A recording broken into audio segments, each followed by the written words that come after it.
सधर्म जरी विसराल तया ते काळ दंडील, सर्वस्व हरील. चोर म्हणून सर्वस्व हरील, इथे ते मडकं येतं की जर तुम्हाला एखाद्या वेळेस प्रारब्धाने एखादी गोष्ट प्राप्त झाली असेल, तिलाही आग लागेल. चोर नेतील घरातून, चोर नेतील, नाही तुम्हाला ते पचवू देणार, नाही ते तर मिळूच देत नाही, आहे तेही चोर नेतील. मडके फोडले. एक एक लीला मी सांगतो ना, भागवत ह्या ढंगाने वाचावं, काही नाही आता आजकाल. माता तसे सोडून पळाली तर क्रोधाने मडके फोडले. लोभ झाला तर लोणी खाऊ लागले, लोणी खाऊ घातले. लोभ झाला, मातेला लोणी जास्त झालं पाहिजे, सगळे पोरं आणायचे खा, तिचा लोभ कमी झाला पाहिजे, स्टॉक करून ठेवायली का, खाऊन टाका. माकडांना वाटून टाकले लोणी. हो, इतकी आई हे झाली. अरे आपले पोरं तर माकड होतेच, पण ते तर खाल्ले, पण माकडांना देखील बोलावलं त्यांनी, या या या. सगळ्या झाडावरच्या माकडांना सगळं लोणी खाऊ घातलं, का लोभ झाला. लक्षात घ्या, आता आपल्याला लोभ झाला असेल, इन्कम टॅक्सची धाड पडू शकते, अजून काही होऊ शकतं. पक्क लक्षात ठेवा, काहीही चुकणार नाही, काही सुटणार नाही. कारण लोभ जितका तितकं संपवतो प्रभू. त्याच्यातनं धडे घ्या, कारण कृष्णाने सर्टिफाय ब्रह्मदेवाचं केलंय. हा कायदा आहे अर्जुन. 3ऱ्या अध्यायात ब्रह्मदेवाने जे सांगितलंय स्वधर्माच्या लाईन्स, हा कायदा आहे आणि हा तुलाही पाळायचा आहे. म्हणजे भगवान लहानपणी जो कायदा शिकवतात तो मोठेपणी पण तोच आहे, सर्टिफिकेशन. लोभ झाला तर लोणी खाऊ घेतले, माकडांना वाटून टाकले. छडी घेऊन आली तर पळू लागले, भीती, भय दाखवलं, मी किती भीतो. छडी घेतली मातेने, तुला दाखवते, माकडांना खाऊ घातलं, सगळं माझं लोणीचा सत्यानाश केला, डेरे फोडून टाकले. छडी घेऊन पळाली तर असा भीतीने चळचळ कापून पळत होता हा. याच्यात तर किती छान म्हटलंय याने, अनुप जलोटाचं भजन. जिसके एक भ्रुकुटी के तन से सातो समंदर उबलते देखा. ज्याने भ्रुकुटी म्हणजे भुवया जर ताणल्या तर 7 समुद्राचं पाणी उकळतं, इतकी पावर आहे. नुसतं डोळे वटारले तर 7 समुद्राचं पाणी उकळायला लागतं. वही यशोदा के, काय वही यशोदा के, नाही वही यशोदा के छडी से काय 100 बार उछलते देखा. 100 उड्या मारतोय भीतीनी छडी दाखवली की. अरे ज्याच्या निस्त्या नजरेनी 7 समुद्र हे होतात आणि तो छडीला इतका घाबरतो, 100 बार उछलते देखा, इतका भेतो. छडी घेऊन आली तर पळू लागले, तिने पकडले तर रडू लागले, आता मारते म्हणून. आणि शेवटी ती उखळायला बांधते. ही दामोदर लीला आहे. म्हणजे दामोदर लीलेला कामी, काम, क्रोध, लोभ म्हणजे तुम्हाला जर असेल तर भगवान त्याच दृष्टीने स्वतःला देखील मला आहे, मला तुमचा क्रोध येतो. म्हणजे भक्तासाठी भगवंताला क्रोध येतो. भगवान लोभ केला तरी क्रोध करतात, भगवान भय केलं तर सगळं हे करतात, पलायन बंद सगळं त्यांनी दाखवलं. काम, क्रोध, लोभ, मद, मोह सगळं दामोदर लीलेच्या वेळेस दाखवलं. ज्या ज्या वेळेस भक्तांवर अशा क्रिएट होतात त्या लहरी कामविकारांच्या, त्यावेळेस विकारांच्या ह्या लहरी जर क्रिएट झाल्या तर भगवान त्याच्यासाठी माफच करत नाही. ज्या संसाराच्या वस्तूमध्ये तुम्ही अडकलेला असाल त्याचं सत्यानाश केल्याशिवाय राहत नाही. त्या वस्तूंचा. हे दामोदर लीलेच्या प्रसंगातनं प्रत्येक क्षणाला दाखवलंय. तिने पकडले तर रडू लागले, शेवटी बांधले. श्रीकृष्ण जन्म वैशिष्ट्यपूर्ण आहे. बरं, दामोदर लीलेने उखळाला बांधल्यानंतर काय? रावण गप्प. पण 2 झाडामध्ये असणाऱ्या गंधर्वांचा श्रापमुक्त त्यांना करायचं होतं. ते गोकुळात झाड झाले. त्यांना असा श्राप होता. म्हणले उशाप द्या. त्यावेळेस सांगितलं की ज्यावेळेस द्वापर काळात कृष्णाचा जन्म होईल त्यावेळेस तुमचा उद्धार होईल. त्याच्यात उखळ अडकवलं, ते झाड पाडलं. माता यशोदा पुन्हा फुंकर मारते कानात, याच्यात त्याच्यात. बाप्पा, पोरग वाचलं. ते दोन्ही झाड पाडले आणि त्याच्यातनं उद्धार केला. श्रीकृष्णाचा जन्म वैशिष्ट्यपूर्ण आहे, विशिष्टपूर्ण आहे. असीम स्वरूप आहे याचं, अनंत स्वरूप आहे. याला कसं बांधावं? ह्या असीम परमात्म्याला कसं बांधलं?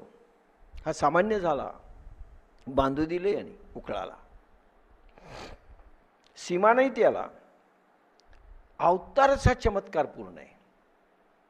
चमत्कार दाखवतो, विसरायला होतो, पुन्हा साधा होतो. चमत्कार पूर्ण अवतार आहे. अजन्माचा जन्म झाला, अजन्मा जन्मासी आला. विष्णू अजन्मा नाहीत, शंकर अजन्मा नाहीत, ब्रह्मदेव अजन्मा नाहीत, ह्या ब्रह्मांडाचे कोणी स्वामी अजन्मा नाहीत.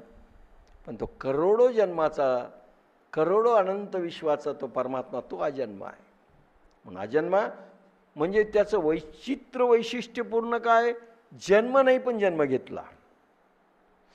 असीम आहे, ज्याला बांधू शकत नाही पण बांधून घेतलं. क्रोध येत नाही, क्रोध दाखवला. कारण तुमचा लोभ संपवायचा आहे, तुमचा अनन्य भक्ती दाखवायची. अविनाशीचे तिरोधान, अविनाशी जे त्याचं तत्व आहे ते तिरोधान केलं, संपवलं. मी अविनाशी नाही दाखवलं. मी भीतो बाबा, छडीलाही भीतो, मी मारायलाही भीतो, मी कशालाही भीतो.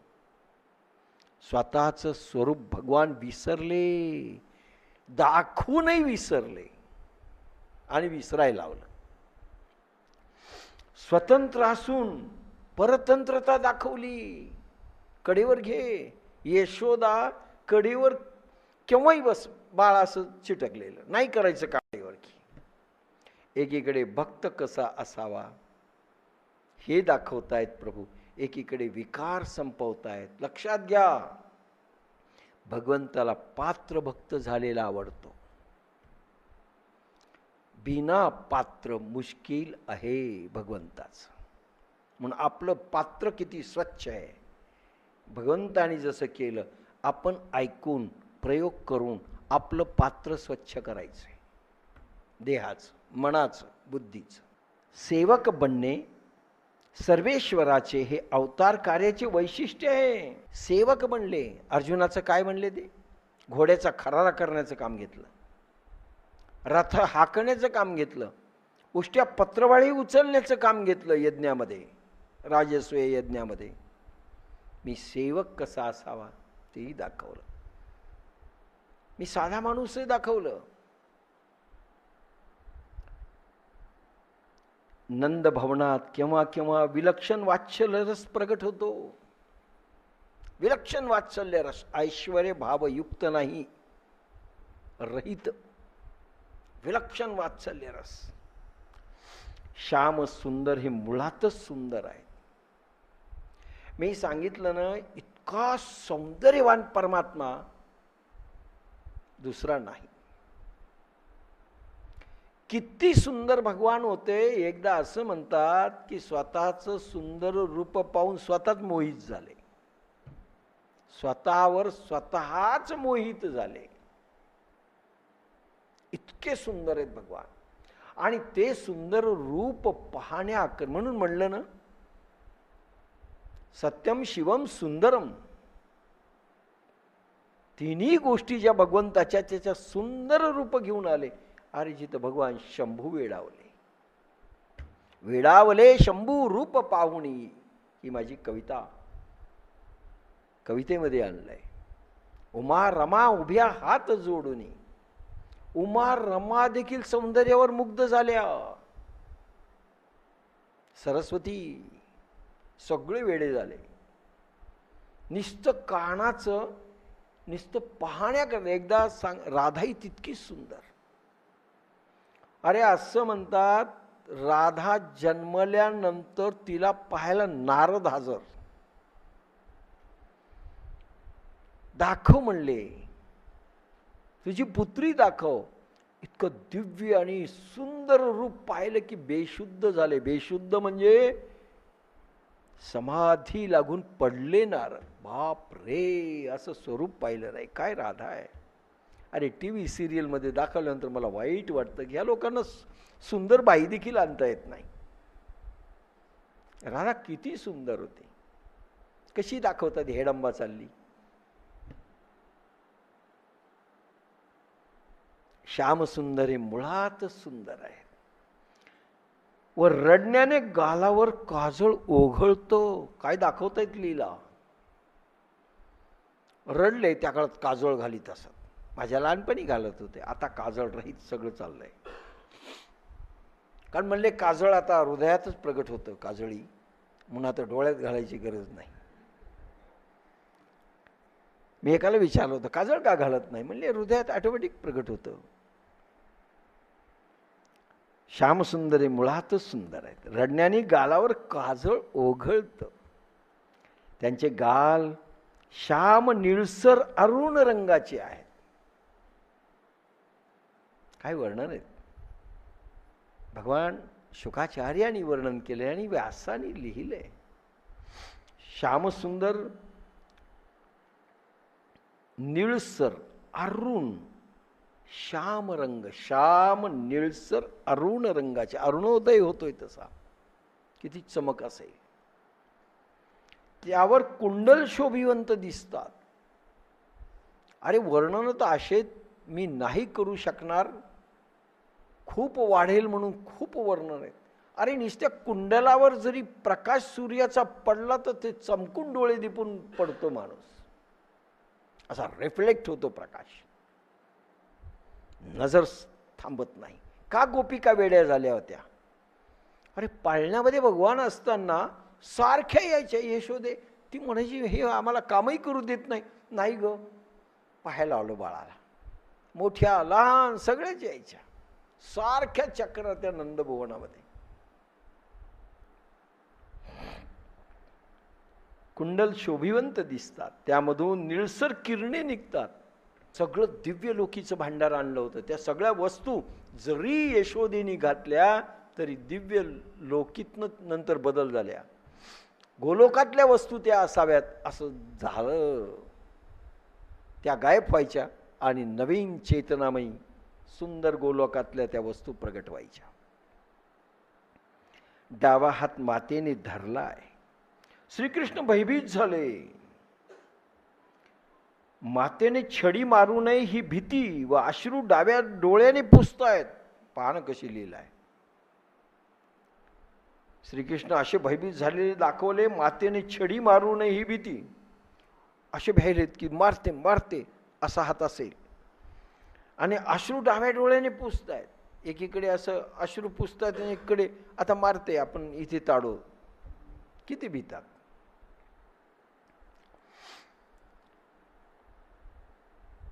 हे स्वरूप ध्यान करण्यास योग्य आहे. काय दाखवलं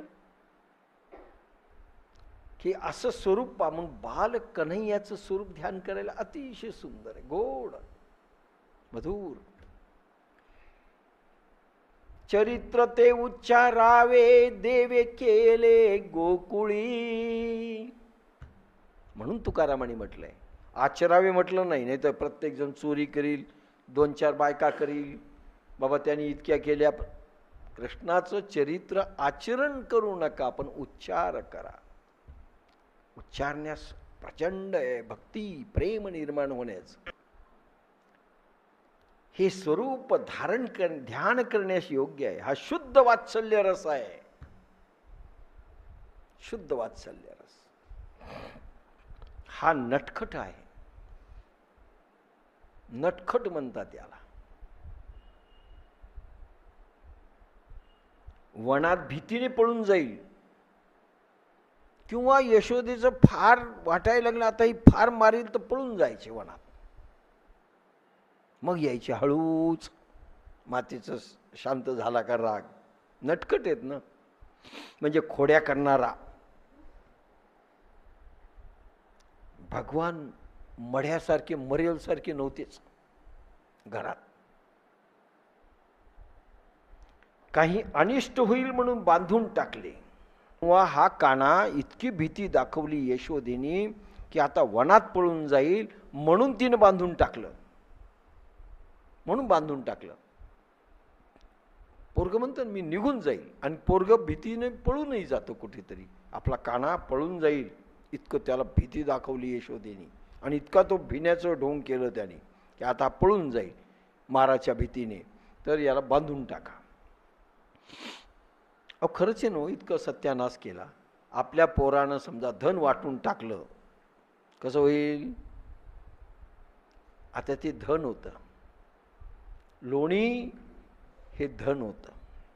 गाई हे धन होतं. गोधन असा शब्द आहे. त्या काळातलं धन येते.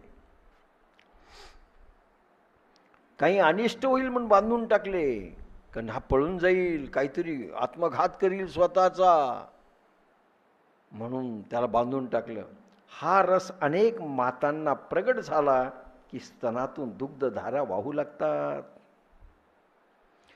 सर्वसाधारणपणे इतका छोटा काना भीत असलेला हा असलेला त्याच्या लीला सारख्या जर गर्भारपणी आठवल्या किंवा डिलिव्हरी नंतर आठवल्या तर ज्या स्त्रियांना स्तनामध्ये दूध नाही त्यांना दूध फुटू लागेल असं लिहिलंय. ज्या मातांना दूध येत नाही म्हणजे प्रेम आणि भाव त्या रँकचा जर प्रगट झाला त्याला गोपिका भाव लागेल. गोकुळामध्येच आहोत आणि कृष्ण आणि आपण तादात्म्य झालेलो आहोत. हा भाव प्रगटला की दूध प्रगटू लागतं असं म्हटलंय शुकाचार्याने आणि भगवान व्यासांनी. हा प्रयोग. हा वात्सल्य रस प्रगट झाला पाहिजे तर पोरांना त्याचं फिडिंग मिळतं. मातांना स्तनातून दुग्धधारा वाहू लागतात. सख्य रस प्रगट झाला की मुलांना खूप खेळू वाटते. सख्य रस जर मातेला प्रगट झाला, सखा भाव, किंवा पोरांना प्रगट झाला सखा भाव, तर खूप खेळू वाटतं त्या पोरांना. जे मरेल पोरही खेळू लागतील. वृंदावनातील पशु पक्षी जड चेतन जीव ह्या सर्वांना स्पर्श सुख दिले. अरे नाही हो भाग्या. भगवान शंभू कोणालाही स्पर्श देखील नाही. अरे यमुना ज्या वेळेस वसुदेव टोपलीमध्ये घेऊन पेटाऱ्यात घेऊन पाण्यामध्ये अमावस्येच्या रात्री यांना घेऊन जातात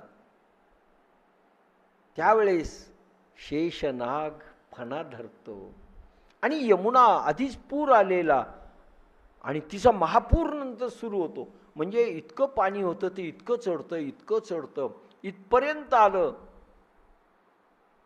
आता ते बुडून जातील आणि हे कानाला वाचवतात, वरवर नेतात.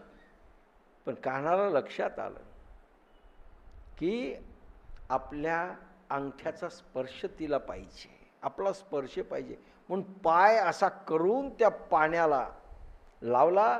ती चुंबन घेते त्या पायाचं, यमभगिनी यमुना, आणि लगेच सर सर सर सर एकदम वाट मोकळी करते. भांग जणू की रमणी माथा, गदी मांडुळकरांचं वर्णन आहे की दोन जागी दुभंगते आणि रस्ता देते. स्पर्शासाठी किती, आणि भगवान सारखा स्पर्श देत आहेत ह्या लोकांना. खूपच ह्या सर्वांना स्पर्श सुख दिले व प्रसन्न केले. डायरेक्ट स्पर्श आहे. स्पर्शाचा प्रयोग प्रचंड आहे, प्रचंड आहे.